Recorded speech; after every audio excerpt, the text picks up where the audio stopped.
ஓம் ஹரிஸ்ரீ கணபதயே நமஹ. எல்லாருக்கும் என்னோட அன்பார்ந்த வணக்கம். ஒரு 4 நாள் முன்னாடி நான் ஒரு போஸ்ட் போட்டிருந்தேன். நிறைய பேர் அதை பார்த்துருக்கீங்க. இன்றைக்கி நம்ம பார்க்க போகிறது அம்பாள் புராணத்தில் 4வது பாடத்தில் 2வது ஸ்லோகம். அப்போது கடந்த அந்த வீடியோவில் நம்ம சொல்லியிருந்தோம், மகிஷாசுரனே அம்பாள் வதம் பண்ணிட்டாங்க. இது ரொம்ப சந்தோஷத்தை கொடுக்கக்கூடிய ஒரு செய்தி ஆயிருந்தது. யாருக்கு? தேவர்களுக்கு. மகிஷாசுரனை மட்டும் வதம் பண்ணினாங்களா? இல்லை, எல்லா அசுரர்களுக்குமே அம்பாள் வதம் பண்ணினாங்க. அம்பாள் எங்கேருந்து உருவானாங்க? எல்லாரோடும் உடம்புல இருக்கிற தேஜஸ்லேருந்து உருவானாங்க. அம்மா வயிற்றில் பிறந்து சாதாரண ஒரு பெண்மணியாக அவங்க வரல. சாப்தீகமாக இருக்கலாம், ராஜசமாக இருக்கலாம், ராட்சசமாக இருக்கலாம். அம்பாளுக்கு உருவங்கள் மாற்றி மாற்றி வந்துட்டே இருக்கலாம். இப்போ அதுக்கு பிறகு என்ன நடந்தது?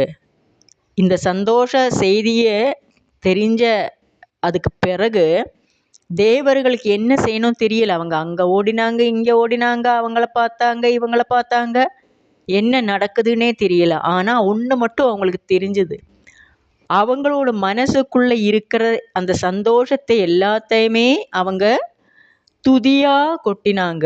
அம்பாளை துதித்தவங்க பாடுறதுக்கு ஆரம்பித்தாங்க. எப்படி சொன்னாங்க? சக்ராதய சுரகணே நிஹதே அதிவீர்யே தஸ்மின் துராத்மனி சுராரிபலே ச தேவ்ய தாம் துஷ்டுவு பிரணதிநம்ர சிரோதராம் ச வாக்பி பிரகர்ஷ புலகோத்கமச்சாருதே ஹோ. இப்போ என்ன சொன்னாங்க? மகிஷாசுரனை வதம் பண்ணி அந்த சந்தோஷத்தை வெளியிடுறதுக்கு அவங்க மனசால், அவங்க மூளையால், அவங்கள சிரசால், அவங்க கண்ணால், காதால் ஒரே இடத்துல கவனம் செலுத்தினாங்க. எங்கே கவனம் செலுத்தினாங்க? அம்பாளுடைய கால் கீழே மட்டும் அவங்க கவனம் போச்சு. எல்லாருமா போய் சாஷ்டாங்கமாக விழுந்துட்டாங்க. அந்த சந்தோஷத்தை அந்த குதிச்சாங்க. அவங்கெல்லாம் அது வரைக்கும் இந்த அசுரனை நினச்சி பார்த்தாலே அவங்களுக்கு எல்லாம் அப்படியே டென்ஷன். அதில் அவங்களோட அழகெல்லாமே போயிடுச்சு. இன்றைக்கி என்ன நடந்தது?